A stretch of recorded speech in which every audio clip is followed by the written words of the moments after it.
Bonjour tout le monde, bienvenue à un nouveau podcast de HDM Bike. Je suis Jason de Hockit.ca, votre communauté de sport sur deux roues, en compagnie de Julien Dosti de DM Bike. Comment ça va, Julien?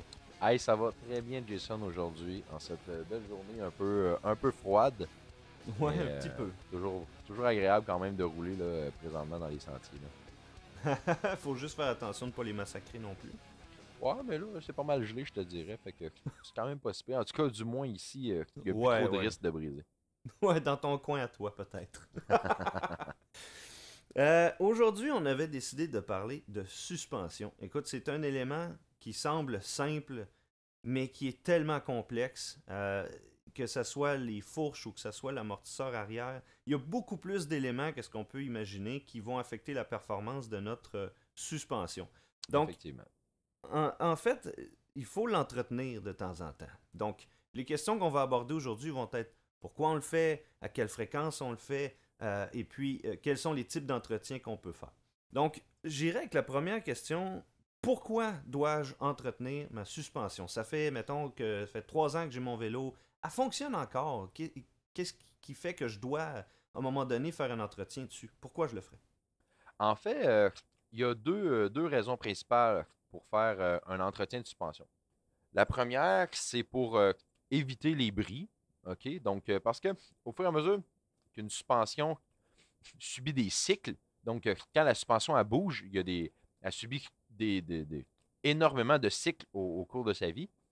Donc, il y a de l'usure qui peut se faire. Donc, du côté préventif de la chose, pour éviter les bris, on va faire un rebuild de suspension. Donc, ça, c'est le premier élément, vraiment pour l'aspect, pour que la suspension reste fonctionnelle.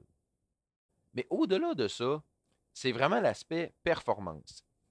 Quelqu'un, OK, que ça fait 3, 4, 5 ans qu'il a son vélo, qui me dit ah, moi, mes suspensions vont encore très bien, j'ai pas besoin de faire ça. En fait, c'est faux. Les suspensions ne vont plus aussi bien qu'elles allaient. C'est juste que la personne s'est comme habituée à la dégradation de ses suspensions. Et assurément, cette personne-là, la journée qu'elle va faire un vrai bon rebuild de ses suspensions, va rembarquer sur son vélo et faire Wow, mais ma suspension, elle va donc bien bien. Parce que justement, il y avait une altération qui s'était faite à travers le temps et on s'était comme un peu habitué parce que, tu sais, les suspensions, là, ils vont pas moins bien du jour au lendemain. Là. C'est très, très, très progressif tout ça. Donc, c'est ce qui fait en sorte qu'on ne se rend pas trop compte à travers la saison que nos suspensions vont moins bien. C'est sûr que moi, personnellement, qui est beaucoup plus conscient de ces éléments-là et tout, euh, quand ma fourche commence à moins bien répondre un peu, je m'en rends compte assez rapidement. Mais la majorité des gens n'ont pas cette conscience-là au niveau de leur suspension et c'est ce qui fait qu'ils s'habituent à ça. Puis quand ils vont faire un rebuild, comme je dis, ils vont comme Waouh, ouais, ils ont l'impression d'avoir un nouveau vélo. Ouais, je comprends. Puis en même temps, tu sais, l'autre fois, on parlait d'entreposage de vélo, puis tu nous disais qu'il y a aucune position où il n'y a rien qui va maganer, dans le fond, un vélo, s'il est entreposé à l'endroit, à l'envers, s'il bouge pas. Par contre, on parlait des seals qui pourraient être affectés soit par le froid ou par l'inactivité. Est-ce que c'est possible? Ouais, ben, en fait, justement, c'est que à travers le temps, les seals et les dust wipers, donc les caches-poussières qui servent à empêcher la cochonnerie de pénétrer à l'intérieur de la suspension, vont s'altérer avec le temps. Donc, plus que vous attendez avant de faire l'entretien de vos suspensions, plus que vous permettez à des éléments extérieurs de pénétrer à l'intérieur du sable, de la boue, de la poussière, etc., et ils viennent vraiment à l'intérieur, ils viennent justement altérer la performance. C'est pour ça que même si quelqu'un ne fait pas énormément de sorties par année, ben c'est quand même important de faire l'entretien des suspensions parce que au bout de quelques années, il y a beaucoup de cochonneries qui ont pénétré à l'intérieur des suspensions. Donc, on doit quand même faire un entretien. OK. Puis c'est quoi qui s'use en premier, hein? Ben, en fait, si on se fie à ce que les compagnies nous mentionnent, on va, on va commencer vraiment à parler de la fourche, puis on va parler du choc, de l'amortisseur par après. Donc, au Parfait. niveau de la fourche, euh, à toutes les 50 heures, on recommande de faire ce qu'on appelle un service de lower. Le lower, en fait, qu'on appelle le fourreau, donc c'est la partie sur laquelle la roue va se fixer, qui est comme la Ouais, partie noire avec l'arche, ouais. généralement noire, là. Mhm. Donc, le lower, quand on fait un service de lower, c'est que à l'intérieur du lower, on a une huile qui est généralement de la grade 20 qui sert uniquement à la lubrification des pièces. C'est juste OK. à ça que ça sert. Là, on Et parle pas de l'huile qui sert à l'amortissement avec la non, c'est ça. vessie et tout ça. C'est OK, ça. Là, on OK. parle vraiment d'une huile de lubrification. S'assurer que D'accord. tout est bien lubrifié, puis que la suspension, il n'y ait pas de frottement et d'usure de pièces. Et sur le lower, on va avoir un seal et un dust wiper. Le Mhm. seal, lui, il sert à la lubrification du stanchion. Donc, le stanchion, c'est la partie noire anodisée ou Kashima là, qui pénètre à l'intérieur de la suspension. Ouais. Donc, cette partie-là, pour qu'elle glisse bien, il doit y avoir un seal qui est gorgé d'huile pour que justement ça puisse bien glisser. Donc, ce seal-là, à travers le temps, il finit par s'altérer là, à force de frotter là, sur le coating, là, sur l'anodisation. Ouais. Et on a aussi un dust wiper par-dessus. Donc, le dust wiper, lui, ça le dit en anglais, donc c'est un cache-poussière. Donc, il empêche la boue, la terre, le sable de pénétrer à l'intérieur. Donc, c'est la partie là, qui est complètement collée sur le stanchion, là, qui est collée tout autour, qui fait en Ouais. sorte qu'il vient frotter dessus pour empêcher la cochonnerie de pénétrer. Donc, OK. quand on fait un service de lower à toutes les 50 heures environ, on va changer l'huile de lubrification et Mhm. on va changer les seals et les dust wipers pour s'assurer justement qu'il y ait toujours une bonne lubrification et qu'il n'y ait pas de cochonnerie qui entre à l'intérieur. Et quand Mhm. on attend vraiment longtemps, là, on remarque que l'huile de lubrification devient une espèce de pâte parce qu'elle se mélange avec toute la cochonnerie qui pénètre à l'intérieur.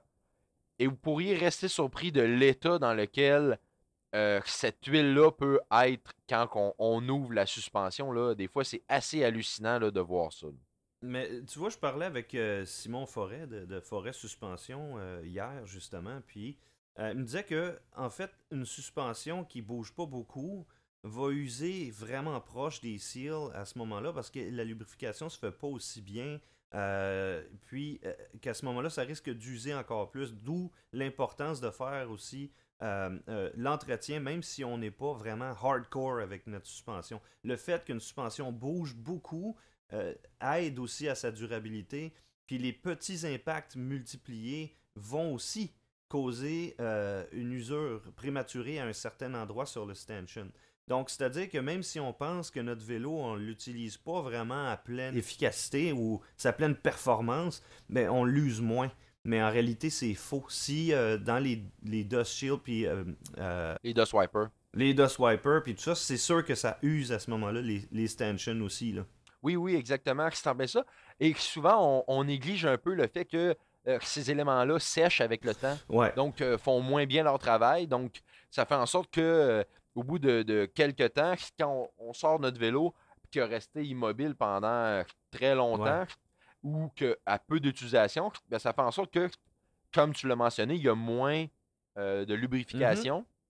Et à ce moment-là, on use encore plus prématurément là, les éléments qui constituent la suspension. Fait qu'au final, on n'est pas plus avantagé par rapport à ça. Là. L'entretien est quand même Ouais, nécessaire. c'est ça, exactement. Donc, faut pas négliger ça parce qu'on pense qu'on n'est pas assez hard avec notre vélo. Là. Non, c'est Euh, ça exactement. Par rapport à la fourche en particulier, là, comme tu disais tantôt, on reviendra avec le choc après. Dans le fond, qu'est-ce qui doit être fait en premier là? Tu parlais du dust, des petites éponges là, pour absorber la cochonnerie et des wipers. Et puis après ça, qu'est-ce qui doit être fait de temps en temps sur une fourche? Bon, tantôt je parlais du service de lower. Le service de lower Oui, qui est à faire aux 50 heures environ. ouais. Et par la suite, là, le full rebuild qu'on appelle, là, le gros entretien, là, on va avoir vraiment un démontage de la cartouche et du ressort. Ah ah, OK. La cartouche, OK, en fait, c'est le côté où il y a tous les pitons d'ajustement, là, rebound, compression et tout, là. Mhm. Ça, c'est la cartouche. OK. Donc, au niveau de ce qui contrôle l'amortissement de votre suspension, c'est la cartouche. OK? Mhm. Donc, à l'intérieur de cette cartouche-là, on va avoir de l'huile, on va avoir des valves, il y a plein de choses. Et il y a vraiment différents types de cartouches. Il y a des cartouches à bladder, open bat, AFP. Donc, il y a différents types de cartouches. Et ça va venir influencer vraiment au niveau de l'entretien et au niveau de la difficulté d'entretien aussi. OK. Donc, par exemple, une cartouche open bat est beaucoup plus facile d'entretien qu'une cartouche à bladder, par exemple. OK? Bon, c'est peut-être des choses un peu abstraites comme mots, là. Ça serait long de vous expliquer tout ça. Mais pourquoi je vous mentionne ça? C'est que faut pas surprendre que certaines fourches peuvent coûter plus cher à entretenir que d'autres, justement à cause que sont plus longues à entretenir, à cause des différents types de cartouches qu'ils vont avoir à l'intérieur. Fait que c'est pour ça que je vous mentionne ça. OK. Ben, c'est vrai que, bon, des principes de suspension, il n'y en a pas des milliers. Par contre, des variations sur un même thème, là, il y en a pas mal. Puis c'est là que ça devient très complexe. Exactement, exactement. Puis c'est ça. Donc, quand on va faire un full rebuild, ce qu'ils vont faire, c'est qu'ils vont vraiment démonter la cartouche en entier et ils vont changer l'huile de cette cartouche-là parce que c'est pas la même huile. L'huile d'amortissement va être généralement de la grade 5, 7.5, comparativement à l'huile des lower qu'on parlait pour la lubrification, qui est de la grade 20 généralement. Donc, c'est pas le même type d'huile parce que là, on a une huile d'amortissement. Et à l'intérieur de la cartouche, bon, comme tu l'as mentionné un peu en entrée de jeu, il y a toutes les valves pour l'amortissement, tous les ajustements et tout. Donc, il y a vraiment là, une multitude de pièces à l'intérieur de ça, plein, plein, plein de petites pièces qu'il faut démonter. Donc, cette complexité-là là, va vraiment là, influencer la performance, mais aussi la job qu'il faut faire là, lors du rebuild de la suspension. Euh, Ouais, j'imagine que c'est un travail qui prend quand même une certaine minutie, là. C'est pas simple. non, non, c'est ça exactement. Et chose importante à savoir aussi, c'est au niveau du prix que ça coûte faire des rebuilds. En fait, Mhm.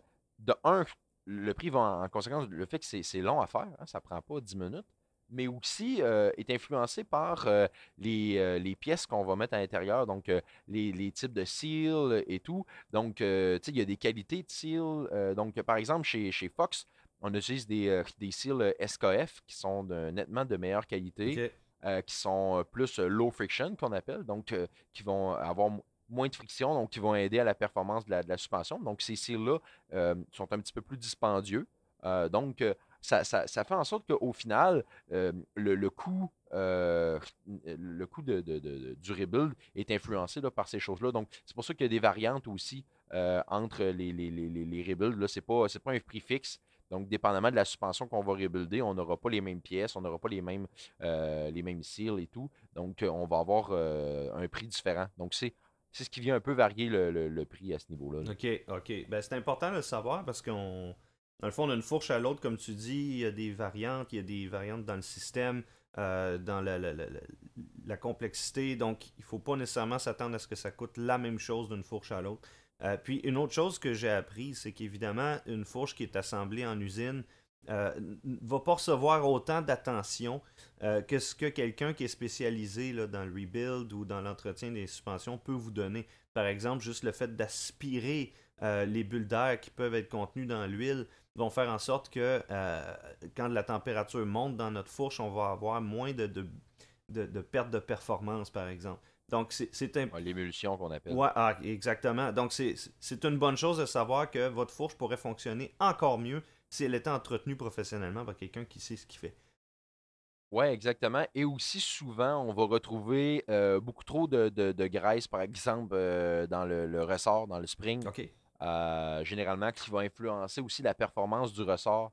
On va voir souvent un surplus de graisse dans le spring négatif, parce Ouais, que oui, sur une fourche, il y a un spring positif et un spring négatif. On effectivement. pourra vous, on pourra faire un podcast pour expliquer toute cette dynamique-là. Ça pourrait être intéressant. Effectivement. Mais on ne s'attendra pas là-dessus présentement. Il y a encore beaucoup de choses à dire sur les suspensions. On ne veut pas vous garder pendant 2 heures.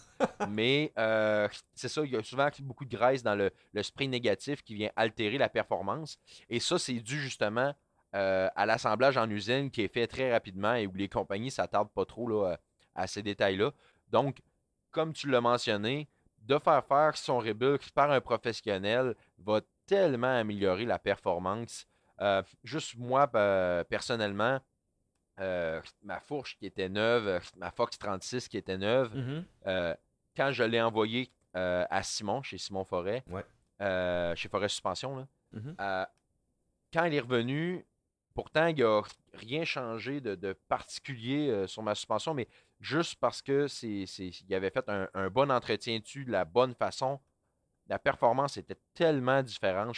J'avais carrément une nouvelle fourche, alors que à la base, il n'y avait rien modifié. Il n'a pas changé la cartouche, il n'y a rien modifié sur ma fourche, mais je trouvais tellement que ma fourche allait mieux, justement à cause de la job qu'il avait faite dessus. Donc, la personne qui rebuild votre suspension peut vraiment influencer la performance si le travail est bien fait, là. Ah, c'est super ça. Puis, moi, j'ai une petite question par rapport à ce que nous, en tant que rider, dans le fond, sur notre vélo, qu'est-ce qu'on peut faire pour maintenir l'état de notre suspension, là, pour, dans le fond, qu'elle dure plus longtemps, qu'elle performe bien? Qu'est-ce que moi, je peux faire chez nous en arrivant après une ride pour euh, entretenir ma suspension moi-même? En fait, il y a plus ou moins quelque chose à faire comme tel. Euh, c'est sûr que il existe des huiles pour stanchion. Moi, personnellement, j'utilise ça. Moi, je trouve que ça travaille très, très bien.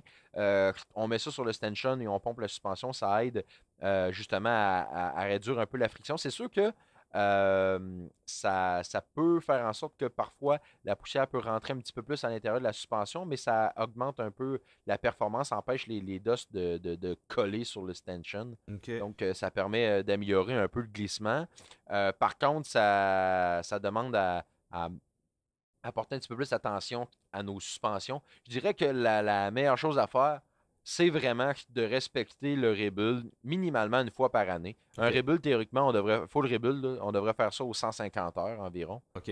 Toutes marques confondues, là, c'est à peu près ça la moyenne que les compagnies recommandent. Et bon, grosso modo, c'est à chaque saison. C'est sûr que si je veux être vraiment le 100% optimal, Ouais. de faire mon service de lower aux 50 heures va vraiment améliorer, là, va s'assurer que j'ai un rendement optimal là, à peu près tout le long de ma saison. Mais sinon, là, si on veut comme limiter les coûts un peu, parce que, bon, un service de lower, ben, il faut quand même acheter les seals et tout. Donc, c'est quelque chose qu'on peut faire soi-même à la maison. Mais, tu sais, un service de lower va nous en coûter peut-être un 60 à 80 dollars, même si on le fait soi-même à la maison. Mhm. Donc, si on regarde le temps qu'on va rouler dans une été, on peut faire plusieurs services de lower. Donc, si on veut réduire les coûts un peu, de faire vraiment un full rebuild à la fin de l'année, dans un full rebuild, ça inclut aussi un service de lower. Donc, automatiquement, là, les deux se font. Ok. Par contre, de faire un full rebuild à la maison, qui c'est pas toujours évident, ça prend des outils spécialisés, des fois ça prend de l'équipement spécialisé aussi. Donc, c'est pas toujours aussi simple que ça paraît là, de le faire soi-même. Je dis pas que c'est Mhm. pas faisable. Par contre, vous mettez quand même à risque de bris ou d'obtenir une performance qui est peut-être pas optimale par rapport à ce que vous pourriez avoir si vous faites affaire avec un professionnel. Ok. Ok. Parfait. Puis là, on parlait de suspension avant. Si on parle du choc en arrière de l'amortisseur, Ouais. quels sont, est-ce que c'est un peu le même principe? Est-ce qu'il y a un ou plusieurs sortes d'entretien qu'on fait dessus? Ouais, donc sur le choc, on va avoir ce qu'on appelle le service de AirCan, le AirCan Services, qui, sur le même principe que le lower. Donc, la AirCan, en fait, c'est la partie que, quand vous mettez des tokens dans votre suspension, c'est la partie qu'on dévisse, là, l'espèce de canne sur le dessus là, qu'on dévisse. Donc, il y a des seals et des dust wipers là-dedans aussi. Ok. Donc, ça va être de l'échanger justement pour conserver encore sur le même principe, un rendement optimal et tout par rapport au glissement du stanchion qu'on a sur le choc. Donc, c'est exactement. Bon, je répéterai pas les mêmes choses, là. Ouais, ouais. C'est Mais, exactement le même principe. ok. Donc, sur le choc, on a exactement la même chose. Le Air Can Service coûte un petit peu moins cher à faire. OK. Faisable à la maison aussi. C'est quand même assez simple, là, assez simple à réaliser soi-même. Coûte un petit peu moins cher. Mais ça aussi, c'est à faire environ aux 50 heures. Et comme la suspension avant, comme la fourche, on va avoir le service 150 heures sur le choc. Encore là, le choc, même principe, on a différents types de choc, bladder, AFP, etc. Donc, qui vont vraiment influencer là, au niveau de la performance du choc et de la manière qu'on a besoin de rebuilder. Et encore là, on a besoin d'équipements spéciaux pour, comme tu l'as mentionné tantôt, retirer l'air, donc on appelle le vacuum. Ça prend une machine à vacuum pour retirer l'air. Donc, il y a vraiment là, plusieurs éléments, plusieurs étapes là, qu'on ne peut pas nécessairement faire à la maison. Et contrairement à la fourche, euh, sur le choc, on va avoir une charge d'azote bien souvent derrière le AFP.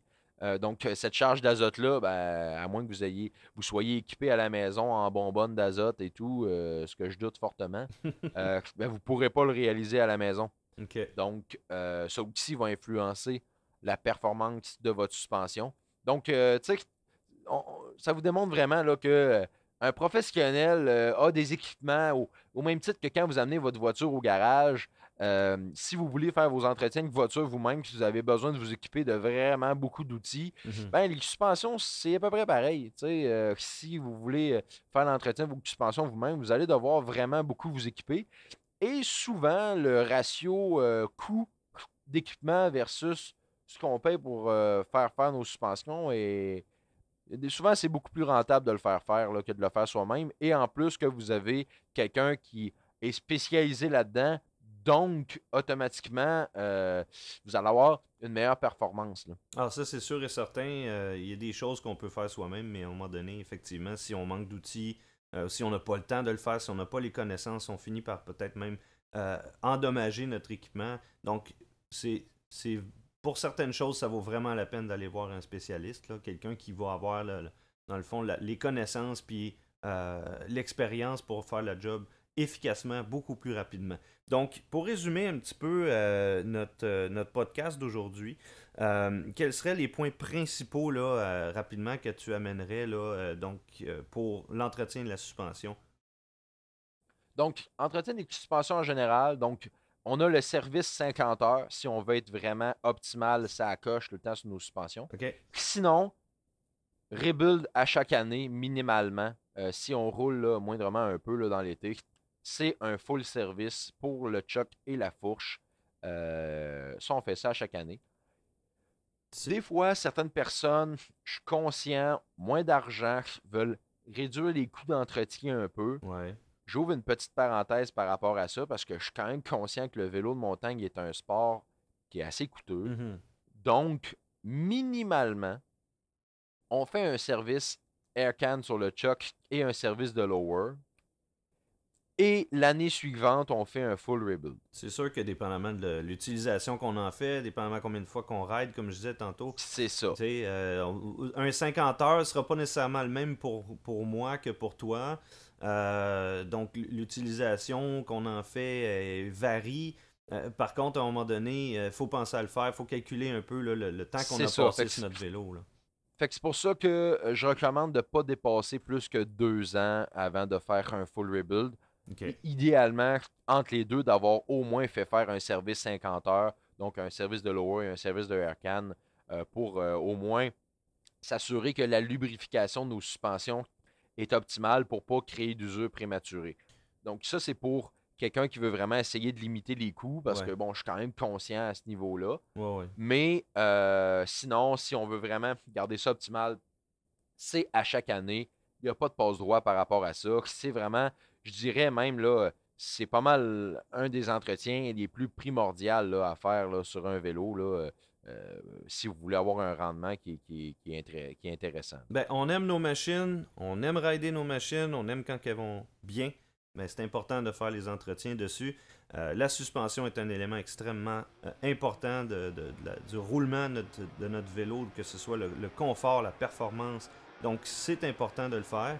Et puis écoute, merci Julien, je pense qu'on a bien couvert le sujet. Si jamais vous avez des questions, vous pouvez nous écrire, vous pouvez nous contacter sur Facebook. On va se faire un plaisir de vous aider. On se revoit bientôt pour un prochain podcast de HDM Bike. Merci Julien, à la prochaine. Hey, salut Jason, à la prochaine tout le monde.